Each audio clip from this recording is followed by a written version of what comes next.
Episode 0, an experiment into light and sound.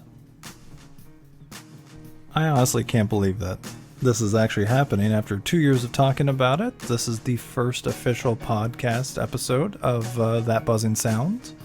And it's a really wonderful title because an experiment into light and sound was the original name I came up with for my music blog before settling on Board for Music, and then after I moved from Google to WordPress, it became Gorilla Nights, and then when I jumped from WordPress to Squarespace, it became Late Nights LA, which was my whole objective of going out and being like covering shows like most modern local music blogs. But then by that time I was starting to get really burnt out, not only by the music blog and like doing all these adventures and just, but like the day job was like really taking its toll on me.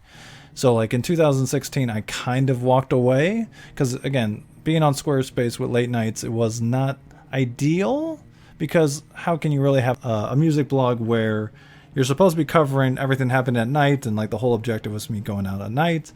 And it didn't really go that much because all I wanted to do was stay home and sleep, and I was getting older and I was exhausted.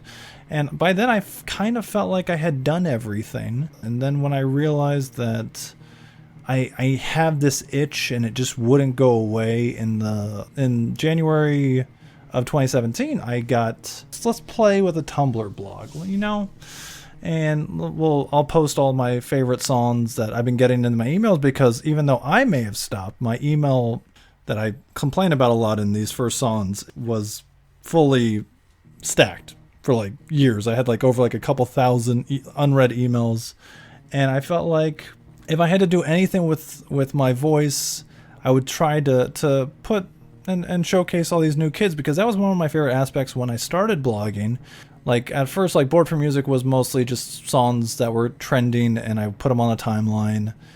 And then slowly, as I started to experiment with going out at night and going to Hotel Cafe and taking photos, and like really like enjoying like getting out there and seeing and the responses that I got when I covered shows, like secretly in the backgrounds. Like I remember Jasmine Ash, PR team, got a hold of me after taking photos and posting about her on my Board for Music, and said that she like really loved the coverage. She liked what I was doing. And from that point on, balls started rolling downhill.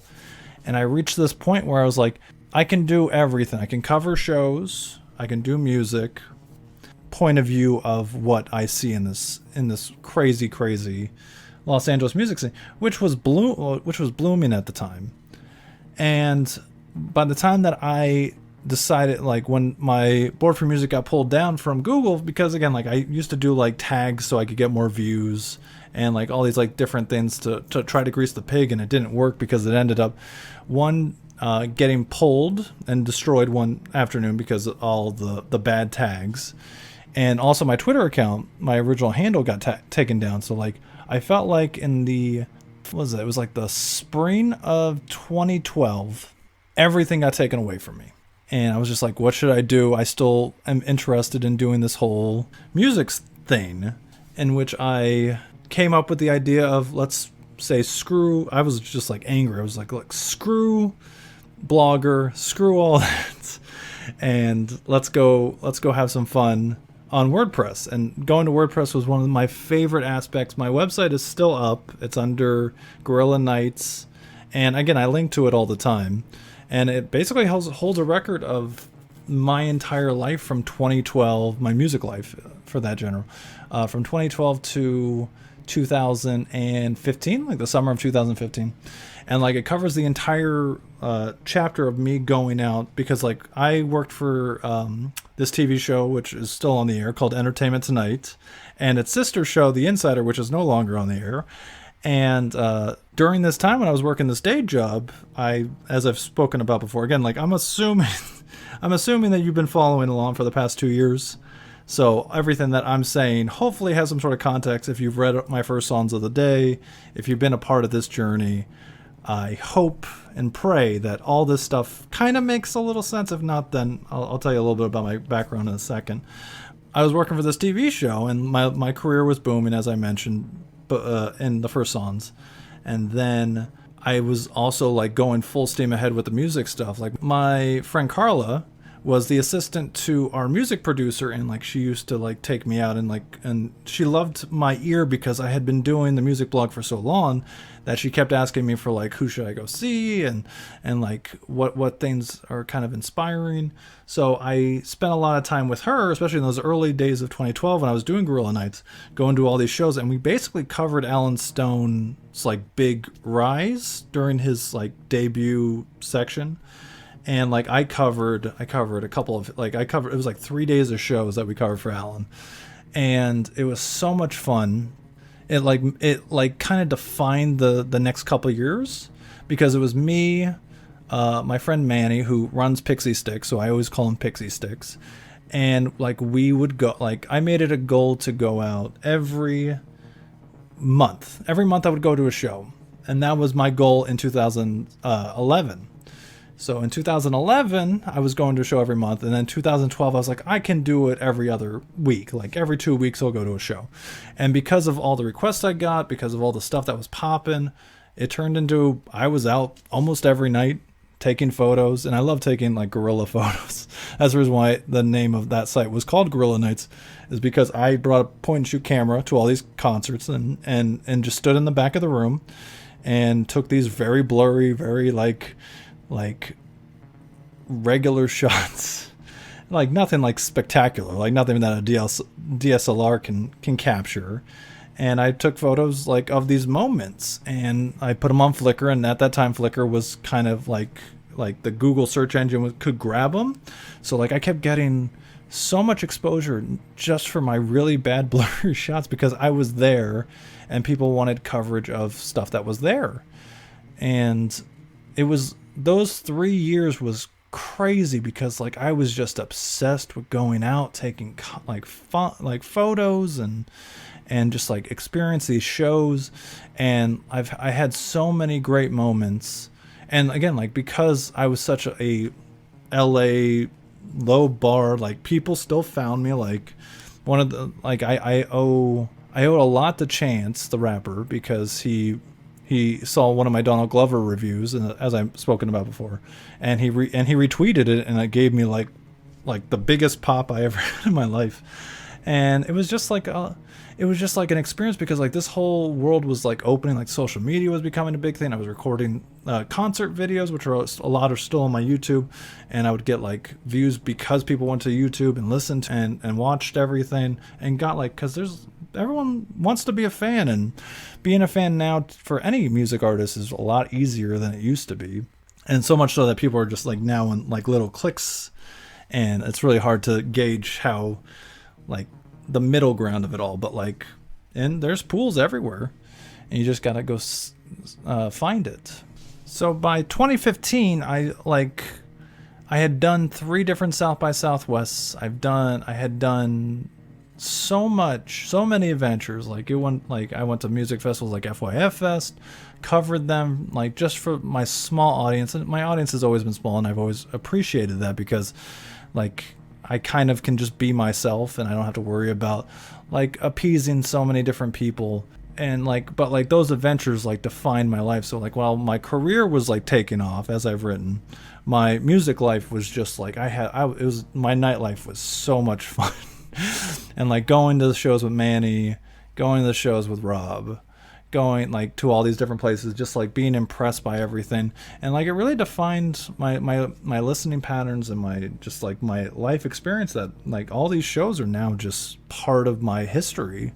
And like I'm glad that I took photos of everything, and it's just been a wonderful progress. But by 2015, I started to feel like I could do something more and go out to these shows and like do like a website like Grimy Goods, the LA Music Blog, and like just like all these local, like even like Consequence of Sound and Stereo Gum. Like if the concert's hyped enough, like you'll find them on the website. And I was like, I didn't really need to do, like I really wanted to, I thought like that would be the right direction for me. But by the 2016, when I was doing Late Nights LA and not going out to shows, and I'm missing the daily autobiographical posts, like the first song of the day, I just got really burnt out.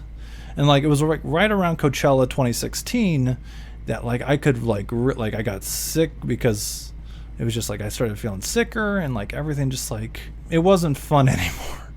So I took a break, and like whenever I don't feel like it's something that I enjoy doing anymore, because like I felt like I had reached a point with Gorilla Nights where I was getting all these views, and then I went to Squarespace and I didn't get those views because I think their spam filters like different, but like there's like I didn't get like I was getting like 20 clicks a day, and I was like that's kind of sad. And like my heart for it just kind of went down. Plus I wasn't doing the first song, so it felt like it was just like it was time to move on. And by this time I had been promoted from a graphic and post coordinator to the script supervisor of the show, and I was just like I was making a good change doing the day job. I was having a lot of fun being like part of the inner circle, and it was just a total blast. And I had like it was like one of the best professional year and a half, actually maybe like 2 years of my life as a in the professional entertainment world. It was very weird, but like by 2017 I had kind of got the itch again, and I noticed that my emails were completely jam-packed. And like once the first couple shows I did for Board for Music that were I like just went to Hotel Cafe and just covered the evening's program and take photos and whatever I liked I talked about, that made the PR teams come towards me. And then by the time I left in 2016 I had as many emails as I have now. And it was kind of crazy because like I never searched for them. I never put my name or my website into like a hey, send an email chain to us. I didn't really do that. It was more like people like, hey, I found you on the internet, please cover my music, please cover my site, come out to the show, come interview me. And I felt like I was not doing them a service by the time I left, because I didn't care about any of that. I was like, let's go out and have fun at night and take photos. But like my body was like destroyed. And like multiple South by Southwest can do that when you're seeing 50 artists in a week covering all these shows, all standing room. And it's just, it was just a lot, and I had done so much toll to my body, and the break was necessary.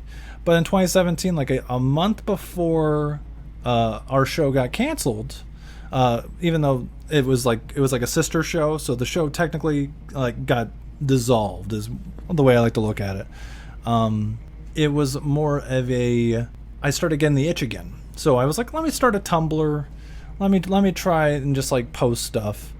And I was having a blast. Like I would be doing the morning shifts of like setting up the stuff for the show, and then and then I would like during the breaks I would post stuff, and like just like because Tumblr was easy. I just went on YouTube, clicked a little link, and it shared. And then I was like, okay, and I only wanted to share new stuff that was sent to me.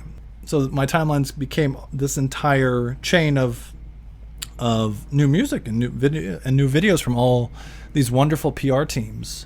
And the more I did it, it was like the flower kept growing, like the tree kept like blossoming, more fruit, and like more people got in hold of me because like people would tweet. Like again, once someone makes one statement, the chain starts going, the ball starts going down the hill. So I started out with a pebble, and by the end, when I left the company in 2017 to go take care of my father, which hopefully if you guys have been following along, that whole saga was a great escape for me, like to reset and change and recorrect my life.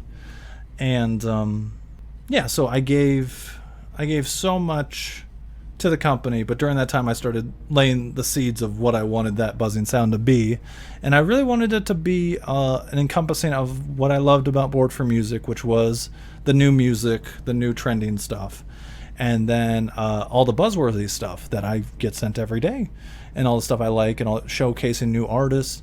And at first, like in 2018, I did a really good job at like doing interviews and giving the 5 questions, and I really liked that format. So mostly what I want to do with this podcast is take that pressure off my hands and do a more audio interview interview process with these artists and learn a little bit more, because I never wanted to do just single interviews, because like they always tease like an album. So I was like, what's the point of talking about a single one? The album's coming, and like the album might be in context of the song or it may not. So that's what a lot of my process was. But with this, I can talk about that stuff and tease new albums and stuff, and just, give them a platform that just feels more interactive than me just giving them 5 random generic questions, because I don't have time to personalize it as much as I would like to, because I didn't have the time then, but I have the time now to actually sit down and explore and examine these their artistic process. And again, I don't come from a formal music background. It's more of, I have a love and a passion for music that has been instilled in me since I was a kid. I am learning and trying to teach myself how to play guitar, but again, I'm really just learning to do that stuff, because my papa left me all these wonderful instruments that line the walls of the room behind me, and I also would like to play harmonica. That'd be really cool. Don't expect me to be like, it's the minor chords and all that stuff. Just know that I am more interested about process. I'm more interested in how it makes you feel, and it's just how, like, it's art, and I love to examine that process, that feeling. How does the artist feel about it? It's just like those are the type of things that I'm kind of looking for. And when we talk about it, again, like I'm just trying to pull that out of them. Again, I might not know all about how the process works, but again, I'm trying to teach myself and be more well-rounded, because that's all I never stop learning. I never stop absorbing. But yeah, like, I love when music like touches me. That's why almost every single record I had in my decades list and my favorite albums of the year were all albums that kind of spoke to me, like something I absorbed or something that I loved. It's just the way I am, and that's what you can expect from me when it comes to those type of interviews. But yeah, I really want to do interviews not only about songs but albums, maybe movies, like musical movies, and then I also want to do concert reviews and concert showcases with this type of medium, where I can talk about it in a very like passive, opinionated, wordy mess of word vomit, because again, like I kind of need to take the pressure off my hands, and that's a big portion of why I'm stepping in front of the mic like this.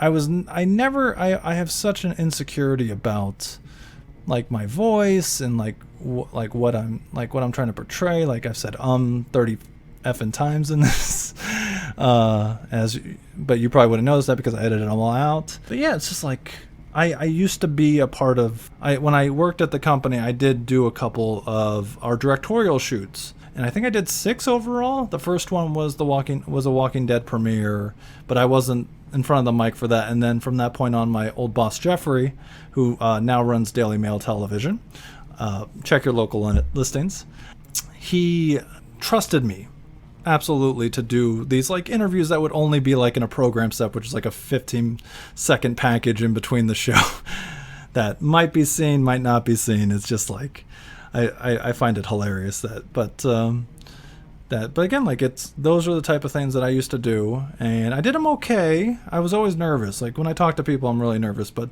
the disconnect between a microphone and a microphone is a little bit easier for me to handle.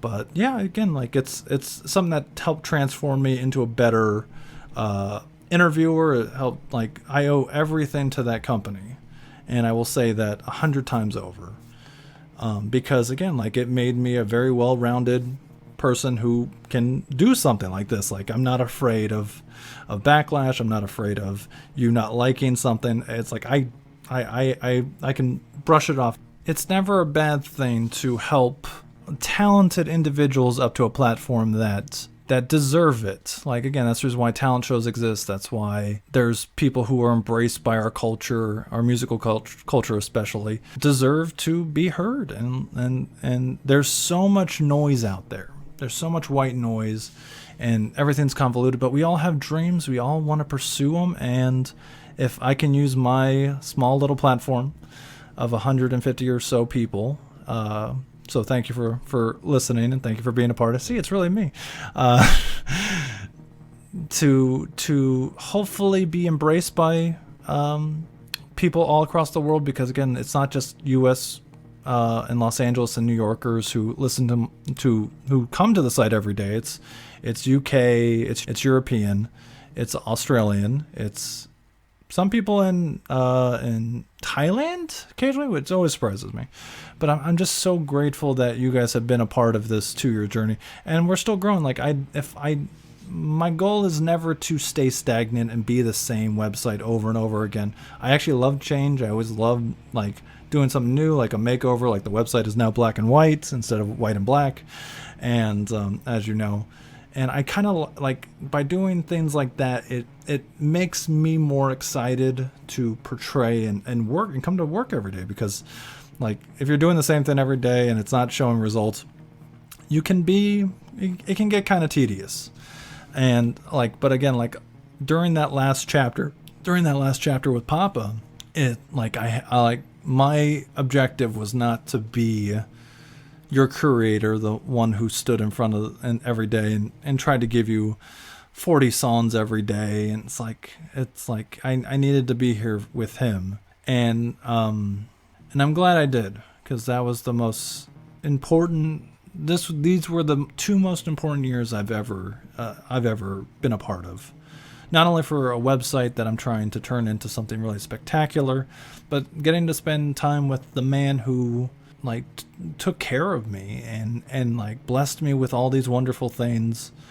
And like his love for music has always been the one stalwart thing that I always took away from it, because like there was music every day in our house, and when he left, it kind of went with him. Like I've written about the silence that I experienced during that time period, and it was a lot. It was very hard to get over. I feel like we've all kind of moved on, sort of, and like I joke to it a little bit more than I should, but like I'm sitting in this room where he made the music you're hearing actually right now. Everything that you've heard in the background, and I'm going to play you something in a second, was all stuff that he made in GarageBand. So yeah, I went through his laptop and I tried to find the music that I remember him playing, and I'm going to make it a part of this podcast. And that's the final gift I can really give to because like he spent his entire life in love with music, free as a bird, going to the concerts, going to the Rolling Stones, going to see B.B. King, Eric Clapton. I have posters of like everything on the wall, like that just defines him. I got to take his vinyl record collection, which is just paramount in how awesome it is. And again, yeah, like if I inherited all this, and that's the one thing that like you kind of have to absorb into yourself is when you do this. And I loved him to death, and he blessed me with everything that I could ever have in my life. And I am kind of sad that I was never able to give him grandkids, but I know when I do get to that point, he will bless them tenfold. And I just hope I can pass along our love for music. Again, giving him that South by Southwest 2014 experience was the one thing in life that I will always, like, he loved it. It was like the best week of his life. He got to run around Austin. He got to go to all these different shows. He got to get in trouble. Again, like he was there that night when the tragedy happened in 2014. So yeah, it was, and then he came back with a smile on his face, Future Allen's on vinyl, and yeah, it's like there's really nothing else I can really say. It's just I want to honor him. And so in a second, I'm gonna play you one of his unfinished songs from GarageBand. Again, like I feel like a music blog needs to have some sort of music. So I hope you enjoy it, and it means a lot. And then I'll meet you out afterwards, and I'll get back to ranting.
Wasn't that fantastic? Yeah. Again, like I remember him recording all this stuff, and I actually have a Vine of him, which I think I posted on Instagram, on my personal one, and of him recording, and it was just, he was such an artist, Renaissance man who laid a groundwork. That's the crazy thing. It's like all the stuff that we do, like all the little artistic projects. Like I have I actually had to move my mountain of old notebooks full of my old screenplays and into the new room recently, because I'm like, literally my whole life is completely changed. I have a new office, I have a new bedroom, and it's just like every day is like I'm making more positive steps towards the future, and that's all you can ever hope to do, because like I don't know how much time I have left. I don't like to think like that.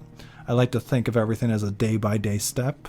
And as I tell my friends, like I always considered it, I wake up, I get a hand of cards dealt to me, and then I try to make do of it. Some days it's stagnant, some days it's boring, but some days it's actually quite amazing. And I kind of want to get back to that. So this year, my goal for That Buzzing Sound is to go back again, out to the shows, get back to the interviews, and really make this a fun experience for all of us. And hopefully you guys get to join me. If you don't like this type of format, I apologize, but I really want to make this site something that's like a really, really personal to me. Again, like I'm the biggest fan of this website. Whether you come here every day and you listen to everything, I'm actually doing the same exact thing. And I take a lot of this stuff onto my iPhone and my iPad, and I live my life to it. This is my lifestyle. That Buzzing Sound is my lifestyle for the past 2 years, and it's fantastic. I love it. And so, yeah, I got a lot of. I want to do an episode of these every week, so just know that like I might do one. I actually have the next episode kind of lined up. I would kind of want to talk about Coachella. And like, I don't know if I want to just do it as a news roundup and just talk about random news things like the Golden Globes, which I didn't talk about in my first songs. I don't know. I haven't really decided. Just know that I'm winging it. And if you want to take the leap with me, come on back and experience. But like, yeah, I would like to do more interviews. And I'm actually going to accept all the people who say, please interview me. And I'll be like, okay, sure. And we'll see how many episodes we can get of that. And then the concerts. I have a couple shows planned for the middle of the month. Again, January is my birthday month, so by the end, I'm usually flu-ridden. I'm drinking Campbell's soup, and like every time I've ever planned any concert in January, I have found myself canceling and being bed-stricken for weeks. So just know that might happen. There might be a delay between the podcasts, but just know that I don't want it to be, because I want to actually have a birthday birthday month that is not, what's the word? Troublesome. And 2 steps back. That's a good way of putting it. And as an added bonus, I'm going to talk about, as to end this episode, I'm going to talk about some of the things I loved from this past year that was not just music, because you know my favorite album of the year was the Japanese House's Good at Falling, and I already spoke about that. And then my favorite album of the decade was John Mayer's Born and Raised. John Mayer's record is very personal to me, and as I wrote, it kind of changed my life. But yeah, John Mayer also has had my favorite vinyl that I bought over the decade. Well, it's not really the decade, because I just like the idea of a zero being new and final. So that's why I embraced it, like many others, to say that's my favorite thing of the decade. But just know that, yeah, the decade technically doesn't end until 2021. Or, yeah, 2021. But yeah, my favorite movie of this year was John Wick 3. Just because I like fun action movies that are just kind of turn off my brain, and I've loved the series so far that it was, and especially that first 15 minutes where like knife fights and battles in books in a library. It was just delightful.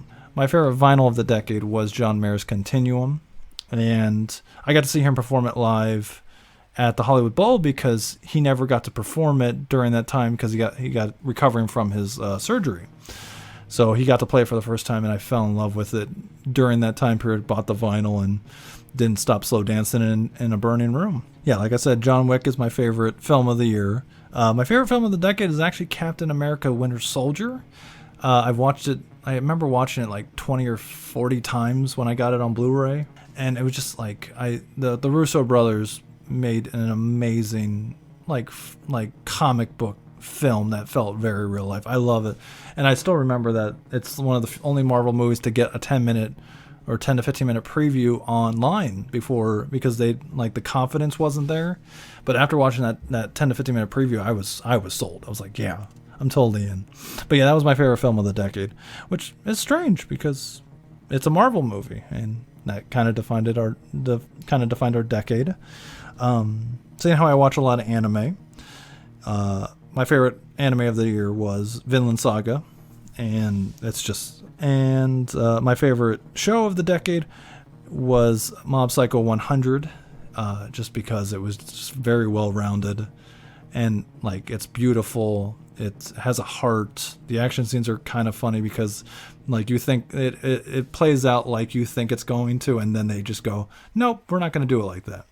But I do have two honorable mentions for that, and that's Megalobox, because it was like very Cowboy Bebop in feel, and then the last honorable mention, which is One Piece, which I started watching in 2014, and during the past, I want to say 2 years when I was here with my father, I would marathon and try to catch up. I'm actually at episode 900 of the series, and I had such, like, there was moments like during the Marine 4 arc and like just these different, like the greatest moments of the show, like the Innis Lobby and the Water 7 arcs. Like I was just like, I ran through it like at an intense speed. Like I would watch like 10-15 episodes back to back, which was something you can't really do unless a show has such a legacy like One Piece. But like episode 9, like I'm on episode 900 in the Wano arc. I never thought I would be there, but I am. So shout out to everyone who's been watching. My favorite comic of the year was Jason Aaron's run on Mighty Thor, the end with the War of the Realms. I'm sad that to see him go. I've been a big fan of his since I started reading comics again in 2012, and the Thor series has been like my staple since day one. And I remember buying the comic at Comic Smash on Ventura Boulevard, which is no longer there because the guy gave it up like in 2017. And then my favorite series of the decade, it's actually a tie, and I don't like doing ties because it's like, why should you do that? It's Black Science by Rick Remender and Superior Spider-Man by Dan Sloth. Superior Spider-Man really like got me excited for reading like Spider-Man comics, which I never done before. And then Black Science from Image is just one of my, it's like the artwork is just so like Disney, and it's so beautiful, like, and the story was fantastic. I can't wait until they make a show of it. I know they did Deadly Class, and I'm excited if they ever make a show because I love it. My favorite audiobook, which I didn't do much this year. I literally read, I always say read when it's an audiobook, Lily Allen's autobiography. And I had been wanting to read that for a very long time, / listen to it. When I say read, I mean listen. And again, like hearing about her life and her stories and like her mentality about the industry, her personal life, growing up in a famous family and not like having that type of attention was really very telling. I really loved her honesty and like her cadence when she spoke. And I love audiobooks that are read by the authors. And yeah, it was delightful, and I recommend it highly. I still need to finish the Beastie Boys autobiography, which I can't wait. And then my favorite audiobook of the decade was Tina Fey's Bossy Pants, because that made me an audiobook fan. It's wonderful because she gets very honest, and it sounds like she's like ad-libbing in the booth while she's reading the book, which is really cool. But yeah, hearing her story and how like amazing she is speaks volumes. If you've been following, I kind of made mention to my favorite video game of the year, which was Katana Zero on Switch by Devolver Digital, which was fantastic. One of the few games that like I actually thought to myself, I'm not going to be able to beat the final boss because it was too challenging. And I've never said that to myself. And I eventually did it, and it made me feel so much joy. But I played a lot of Nintendo Switch while watching Pa when I was on the couch. And I've spoken about that before, or I've written about that before. And he used to just fall asleep on the couch, and I would just be sitting there playing Mario Maker. And like this is the time where he was just like, he needed 24 hours like coverage. And if I didn't have the Nintendo Switch, I probably would not have played anything this year, because I used to play PlayStation 4 with my hometown friends, and there's really nothing I could do to make time for them because I was by his side 24/7. My favorite video game of the decade was Legend of Zelda Breath of the Wild. It was just a masterpiece, and I had so much fun playing it. But honorable mentions for that department, for that section, also goes to Rocket League, which me and my buddies still play, and God of War 3 and the remake, which it gets really good halfway through, which I didn't expect. And then besides anime, my favorite American or regular English language television show was The Boys on Amazon Prime.